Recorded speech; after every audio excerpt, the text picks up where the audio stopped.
আমার একজন ক্লায়েন্ট ছিল যার সাথে আমি 10 লাখ টাকার বেশি কাজ করেছি আপওয়ার্কে, কিন্তু গত সপ্তাহে উনি হঠাৎ করে আমাকে বাদ দিয়ে দিলেন। আমার কি কোনো মিস্টেক ছিল? না। আমাদের প্রজেক্ট কি ফেল করেছে? না। বরং আমি যেসব কাজ করতাম সেগুলো এখন করে দিচ্ছে এআই, আর সেটাও মাসে মাত্র $20। Artificial intelligence.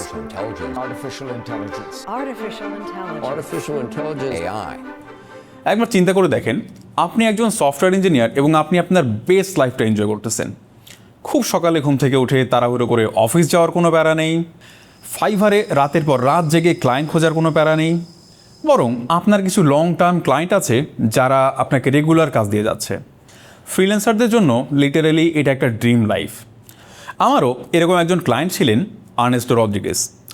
তার সাথে আমার লাস্ট প্রজেক্টটা ছিল একটা ফোরাম ওয়েবসাইট, অর্থাৎ ছোটোখাটো সোশ্যাল মিডিয়া টাইপের অ্যাপ্লিকেশন বানানো, যেখানে একটা ওয়েবসাইট থাকবে, অ্যাডমিন প্যানেল থাকবে এবং অ্যাপ সাপোর্ট থাকবে।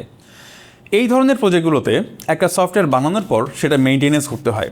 যেমন ক্লায়েন্ট কিছুদিন পর পর এটা একটা চেঞ্জ করতে বলে, কখনো মেনুতে নতুন একটা পেজ অ্যাড করতে লাগবে, কখনো বলে যে বাটনগুলো লাল থেকে একটু নীল করে দাও, কখনো সার্ভার কাজ করতেছে না সেটা ঠিক করতে লাগবে। তো এরকম বেসিক লেভেলের ইমপ্রুভমেন্টগুলো কন্টিনিউয়াসলি চলতেই থাকে। আর এই সামান্য কাজগুলোর জন্য মাসে মাত্র 2 থেকে 3 দিন কাজ করে আমার স্যালারি ছিল মাসে $200 থেকে $300। কিন্তু গত সপ্তাহে সেই ক্লায়েন্ট আমাকে একটা শকিং মেসেজ করলো। I try to make some changes to the website myself. Normally এভাবে যখন মেসেজ শুরু হয় প্রথমেই মাথায় আসে যে সামথিং ইজ ডেফিনেটলি রং। হয়তো সার্ভার আগুন ধরে গেছে, প্রোডাকশন ডাটাবেস ডিলিট হয়ে গেছে। আই মিন ক্লায়েন্ট যখন সার্ভারে কিছু করতে যায় এনিথিং ক্যান গো রং। কিন্তু এবার বিষয়টা ছিল সম্পূর্ণ আলাদা। ক্লায়েন্ট যে শুধু বাটনের কালারই চেঞ্জ করছে তাই না, উনি পুরো ওয়েবসাইটের ডিজাইনটাই চেঞ্জ করে ফেলছে, অনেকগুলো নতুন নতুন ফিচার অ্যাড করছে। আর এই সব কিছু করতে ওনার আমাকে প্রয়োজন হয়নি। অর্থাৎ যেই কাজের জন্য আমাকে $200 থেকে $300 দিতে লাগতো প্রতি মাসে, সেই একই কাজ তিনি এখন করে নিচ্ছেন ChatGPT দিয়ে মাসে মাত্র $20। Simple coding tasks, AI today can replace human work, eventually replacing humans. 30% of Microsoft's code is now being done by AI.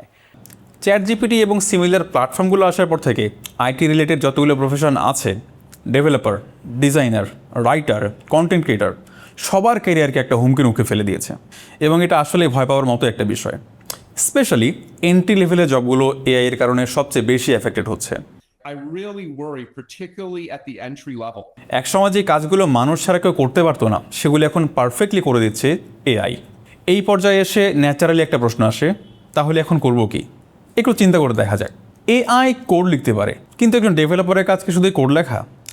একজন এভারেজ ডেভেলপার তার কাজের মাত্র 20% টাইম ব্যয় করে কোড লিখতে, বাকি 80% টাইম ব্যয় হয় meeting, problem solving, design, architecture এবং রিসার্চে।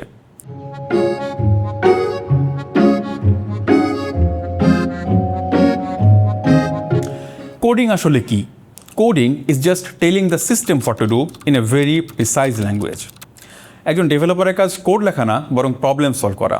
একটা প্রজেক্টে একজন ডেভেলপারকে প্রত্যেকটা দিন আলাদা আলাদা প্রবলেম সলভ করতে হয়, আর এই প্রবলেমগুলো সলভ করার আবার আলাদা আলাদা অপশন থেকে, যার মধ্যে বেস্ট সলিউশনটা বেছে নিতে হয়। এবার ফেরত আসি আমার সেই প্রজেক্টে যেটা এআই এর কাছে আমি হারিয়েছি। অ্যাকচুয়ালি প্রজেক্টটা এত বেসিক যেখানে ডাটাবেজে ইনসার্ট, আপডেট আর ডিলিট ছাড়া আর কোনো কিছু নাই। এই সম্পূর্ণ প্রজেক্টে যা কিছু আছে একই জিনিস পৃথিবীতে প্রায় হাজার হাজার ওয়েবসাইটে আছে। এআই এই ধরনের রেপিটেটিভ কাজের জন্য, অর্থাৎ যেই কাজটা মানুষকে বারবার করতে হয় সেটার জন্য চমৎকার একটা টুল। কিন্তু নতুন বা রিয়েল লাইফ প্রবলেম সলভ করার জন্য অ্যাকচুয়াল হিউম্যান ডেভেলপারের এখন পর্যন্ত কোনো বিকল্প নেই। তাই একদম পুরোপুরি এআই দিয়ে মানুষকে রিপ্লেস করা এটা এখনও সম্ভব না। এআই আসলে একটা ক্যালকুলেটরের মতো, ইনস্ট্যান্টলি যে কোনো সমস্যার সমাধান করে দিতে পারে। কিন্তু আপনি যদি না জানেন যে কোন সূত্র দিয়ে কীভাবে সমস্যাটা এক্সপ্লেন করবেন, এটা থেকে আসলে আপনি কোনো হেল্প পাবেন না। স্টিল এআই যেহেতু এসে গেছে, তাই আমাদের কর্মক্ষেত্রে এবং কাজের ধরনে একটা পরিবর্তন আসবে। তাই এই ক্ষেত্রে সবচেয়ে ভালো অপশান হচ্ছে যে কোনো সিচুয়েশনের জন্য নিজেকে প্রস্তুত রাখা। তাহলে কীভাবে শুরু করা যায়? First of all, you have to prepare for the worst. This is more of a financial advice rather than technical advice, but you have to start saving.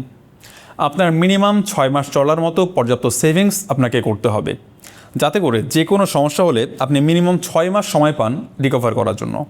নিজের ইন্টেলিজেন্স যত সম্ভব বাড়াতে হবে, নিজের কর্মক্ষেত্রে যত সম্ভব এক্সপার্ট হতে হবে আপনাকে। এআই টুলস শিখতে হবে, এআই ব্যবহার করে কিভাবে নিজের প্রোডাক্টিভিটি আরও বাড়ানো যায় সেই চেষ্টা করতে হবে।